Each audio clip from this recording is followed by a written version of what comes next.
Alors, qu'est-ce qu'on va bien pouvoir manger ce soir? Est-ce qu'on fait langue de bœuf, langue de veau ou rognon de génisse individuel? Ça, ce sont des produits issus du catalogue de 1974 d'une célèbre enseigne de surgelés. Rien à voir avec le menu d'aujourd'hui. Mochi glacé. C'est parti. Le bao. Ça a l'air somptueux. En plus de 100 ans d'existence, Picard a bien changé. Sur ses recettes de plats donc, mais pas que, car à ses débuts, Picard ne vendait même pas d'aliments surgelés. L'enseigne a toujours été bouillante sur le changement. Et c'est ce qu'on va vous raconter dans cette nouvelle saga.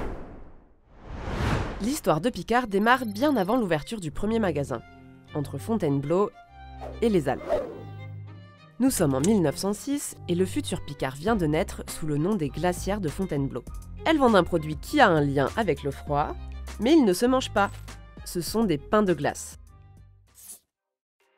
En gros, les camions des glacières de Fontainebleau vont jusque dans les Alpes pour découper des blocs de glace, les ramènent en région parisienne, puis les vendent aux commerçants qui en ont besoin pour garder leurs aliments au frais.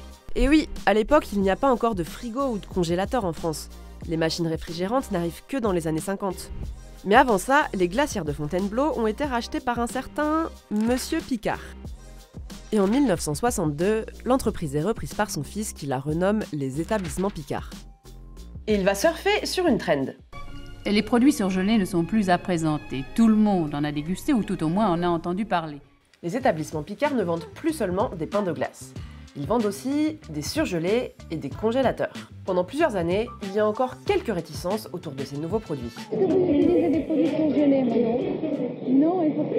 Parce que je trouve que c'est pas frais. Mais globalement, ça fonctionne bien. Et ça, c'est notamment grâce aux consommatrices. Madame, vous achetez souvent des produits surgelés? Ah oui. Ok, mais on n'est pas encore au step ultime, celui des magasins Picard. Cette transformation, on la doit à Armand Decelle, un entrepreneur à la tête d'une société de conserves alimentaires. Il rachète les établissements Picard en 1973 et en 1974, le premier magasin Picard ouvre à Paris, rue de Rome. Au début, on est loin d'une marque ultra populaire que tout le monde connaît en France. Picard s'adresse surtout aux populations citadines et aisées.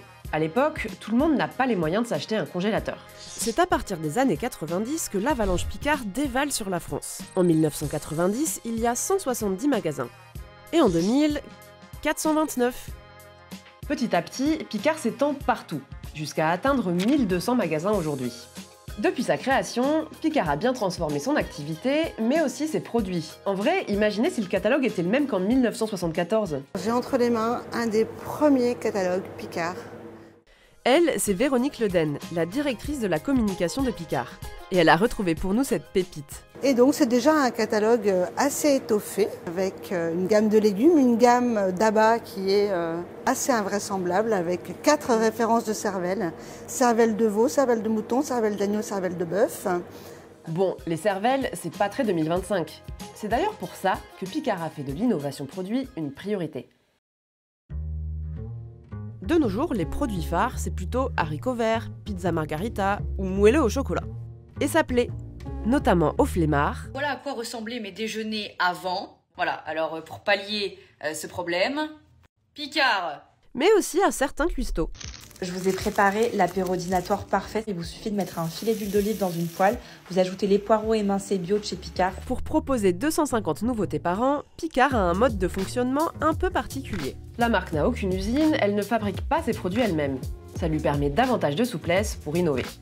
Grâce à ses créations, Picard se retrouve souvent dans le classement des enseignes préférées des Français. Bon, certains reprochent quand même à ces magasins une ambiance un peu congelée.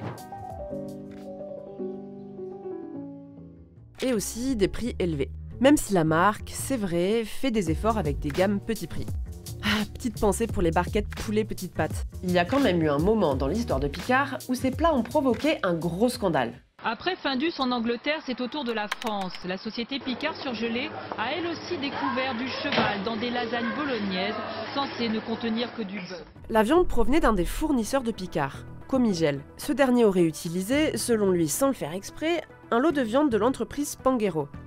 C'est elle qui fournissait aux industriels de la viande de cheval étiquetée comme du bœuf. Conséquence pour Picard, retrait des rayons de certains produits, vente des plats préparés qui chutent de 40% et surtout, malaise chez les consommateurs. Je fais confiance, mais tout en étant sur ma réserve, je ne prends pas beaucoup de viande, du poisson et des légumes.